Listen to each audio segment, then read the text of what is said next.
This is a Live Eco Style production.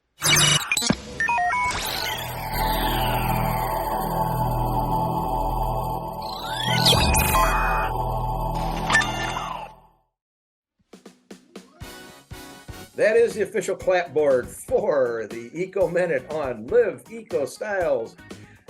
Wonderful show that I have coming today, and I am so honored and privileged to have this organization and this individual from Natural Habitat Adventures.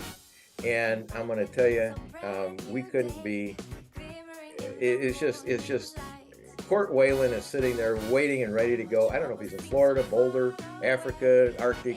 He's all over the world. Well, I should have done mine in the background too. Would have been a lot of fun. But anyway, Court, welcome to the Eco Minute, and we're excited to have you. I'm very honored. So how are you doing today, Court? Yeah, thanks, Randy. Things are fantastic. I am in Florida. The background is Borneo, about the same humidity level. Yeah. But things are great here. Yeah, just spending my days leading the way through conservation travel and all sorts of great things in the world of ecotourism space. Yeah, well, Live Eco Style, of course, this has been our passion for a long period of time. And we always talk about all the good things in life, in dining, travel, fashion, health, nutrition, and leaving a better footprint is the easiest way that we say it, and defining a lifestyle. But Natural Habitat Adventures all over the world, easiest way to say it. They have trips all over the world, easiest way to say it. And thank you for joining us. We'll talk to you next week. So we did that. So it's a situation, Court. Where do we go from here? Because I know it's all about an eco-minded, leaving a better footprint for you folks, but goodness gracious, everybody should go. If you're looking now, go to NatHab, NATHAB.com. Is that correct? That's right. All right. So it's all you. What do you do? And tell us the story. Yeah. So the great thing is that, by taking these amazing adventures and vacations, you are actually doing something, one of the biggest ways, most powerful ways to save our natural world. It's our big why, is this idea of conservation travel, responsible travel to natural areas that conserve the environment, promote the welfare of local people, and leave areas not just better than we found it, but more progressive. We're enabling schools and hospitals and all sorts of things to be built and created because of the money we leave in local communities that support the tourism infrastructure. So what we do as a company is we run these small group eco adventures around the world. We start these trips, we build the trip, so to speak, with about 8 to 10 people in mind. We have what we view as the best itineraries for these specific areas, usually centered around a certain natural spectacle or wildlife or just the general biodiversity. And they're about 1 to 2 weeks in duration. And we take people from all over the world to these areas, whether it's up in the Arctic, whether it's down in Antarctica, whether it's over in Botswana in Africa or Borneo in Asia. And we show them the best of these natural landscapes. And again, by investing and adding to local economies through the hotels and the guides and the park fees and all sorts of stuff, we're actually adding value to these natural areas. The idea is that everything in the world has some sort of value, and we're at a bit of a triage point in life where forests are getting chopped down and prairies are getting cleared and animals are being poached. And it's because a lot of people around the world are kind of desperate. They need to put food on their family's table. And what we're doing is we're showing them, we're promoting and enabling a better way to do that. Because instead of cutting down that tree, leave that tree standing. Instead of poaching that rhino, leave that rhino alive and well. And we're finding that natural areas, forests, and heck, beaches and wildlife are worth anywhere from 5 to 5,000 times more dollars, more money alive versus taken away. So it's this idea that even if you don't, in a community around the world, even if they don't like wildlife and nature, they are going to be more financially viable. They're going to be able to put their kids through schooling and through healthcare and all sorts of stuff simply by being engaged in this idea of conservation travel, because it's a better way to keep things intact for long-term gain and long-term finances. So that's like the engine around it all. And what we do, we are one, player in this idea of conservation travel, but we view ourselves as a leader. We are the travel program for World Wildlife Fund. And as a result, we have amazing access to scientists and experts around the world that are doing the boots on the ground conservation work, so that we can take people to these areas, show them the natural splendors, and do so with quite an authority. Well, it's amazing. What I'm just honored that you're here. World Wildlife Fund is right there on their front page, and you can sit and see it. But leaving a better footprint, you couldn't be any better if you're helping people in their communities with actual financial help, understanding the needs that they have. And I would assume that you're on these trips yourself occasionally, frequently. How many trips do you go on a year yourself? Yeah, so I split my role between the office and the field. In the office, I'm our chief sustainability officer, so I do everything like making sure we're 100% carbon neutral, to designing the world's first zero waste adventure, and pushing through electric safari vehicles with our partners in Africa. But when I'm in the field, I guide about 8 to 10 trips a year, so it's roughly 80 to 100 days on average. I am a worldwide guide, so one week I might be guiding in Iceland. The next week I might be guiding in Borneo or Madagascar. There's never a dull moment. It's a pretty exciting way to, yeah, not just have a career and earn a living, but really fulfill my own why, which is, preserving the beauty in the world and making it available to those around us. So it's a really rewarding job. Yeah, one of my friends on the PGA Tour just took a vacation in Iceland and just raved over it. He just thought it was terrific. Amazing country. Yeah, it's such a cool place. Small island, truly the land of fire and ice, born out of volcanoes that are still erupting to this day. Glaciers still towering over many of the small towns and cities. It's a really impressive, harsh but beautiful landscape. Yeah, we have a magazine, many magazines, but last November, a world-class photographer, Daniel Sullivan from Maui, was on the Nat Geo ship down in Antarctica, and he is an amazing photographer, one of the best. Top, I think he was #1 2 or 3 years ago, but he was able to shoot some pictures down there and send them to me so I could get them late into our magazine. And the incredible pictures, I mean, just tells the story ever. And so, like, the polar areas, Antarctic and Arctic, are apparently becoming destinations that people are very, very interested in at these, now. Absolutely. Yeah. I mean, and there's a few reasons. One is I just think as a society, we're more interested in travel than ever before. A lot of us have been raised on Discovery Channel, Nat Geo, Mutual of Omaha's Wild Kingdom. And, what we're doing is we're finding that it's actually accessible now. These things that we thought were only available to the most ardent photographers and videographers, now we can get to. Whether that's just through our own interest in being, or it's because we do actually have new technology like those that can get us through, ice breaking, ice class rated ships that can get down through pack ice in Antarctica, whether it's more aircraft or more techie aircraft that can land in more remote areas, whether that's Africa or the North Polar regions in the Northern Arctic.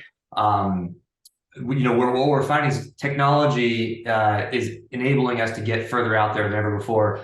I think mix that with the fact that the poles, let's just be kind of brutally honest, are already seeing the biggest effects of climate change. I lead trips in both poles, and there have been years where I see a 70-degree difference from the exact same day a year prior. And not that there's this upward trend where every single day is 70 degrees, but we're seeing just bigger swings, more variability, more uncertainty. And that's it's always a hard challenge for, humans can overcome it, but for the wildlife and the natural areas, and especially local folks, it's harder to overcome these big changes, these big periods of uncertainty and unknowns.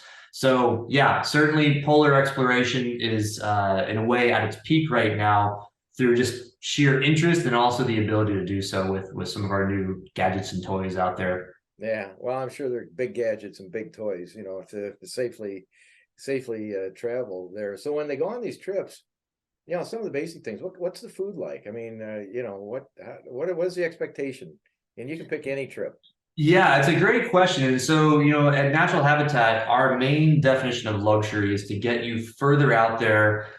So when we are in Africa, we're in the middle of the Serengeti in a canvas walled tent, and we're watching the migration go right in front of us of 1.5 million wildebeest as we're sitting and having our morning coffee or tea. So further out there with all the creature comforts, but that authentic luxury.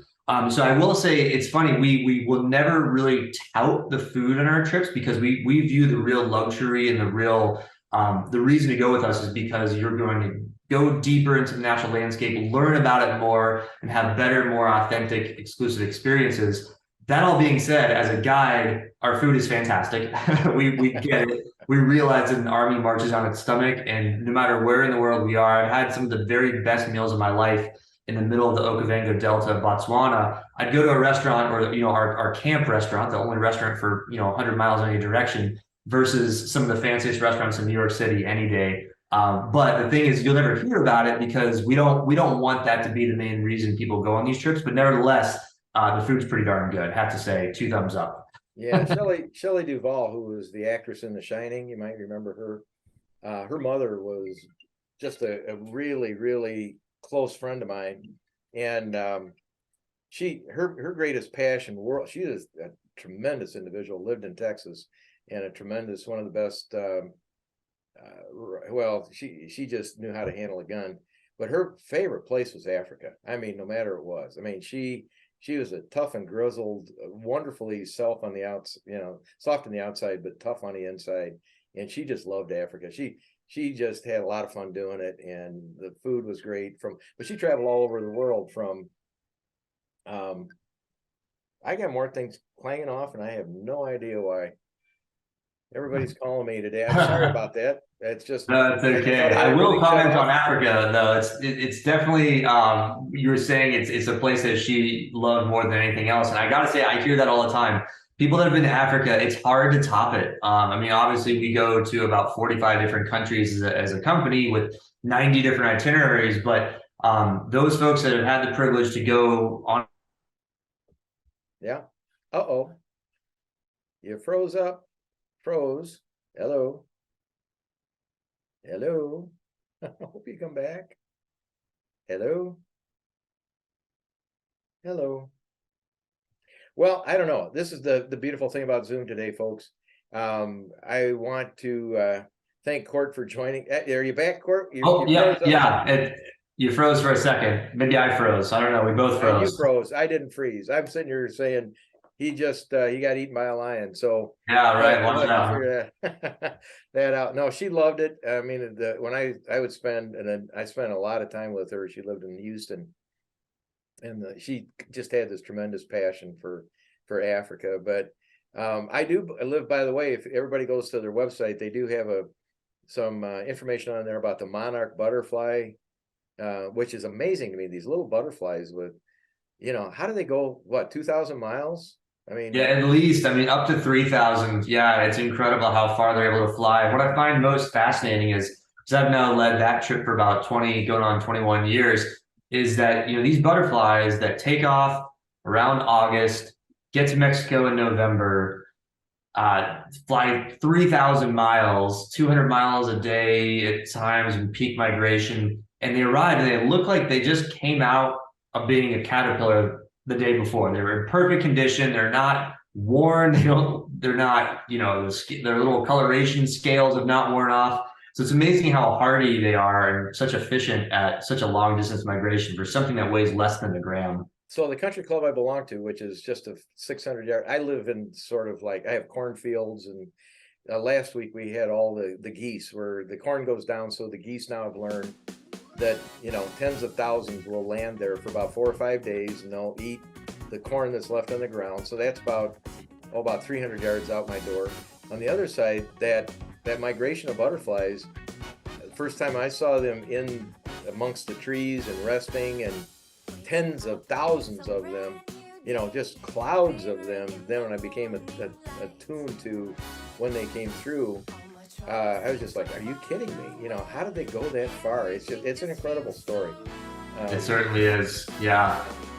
Listen, I'm going to tell you, we got to get back to this. I'm going to send you some information, but I knew 15, 20 minutes, 30 minutes wasn't going to be enough on our 2-minute show.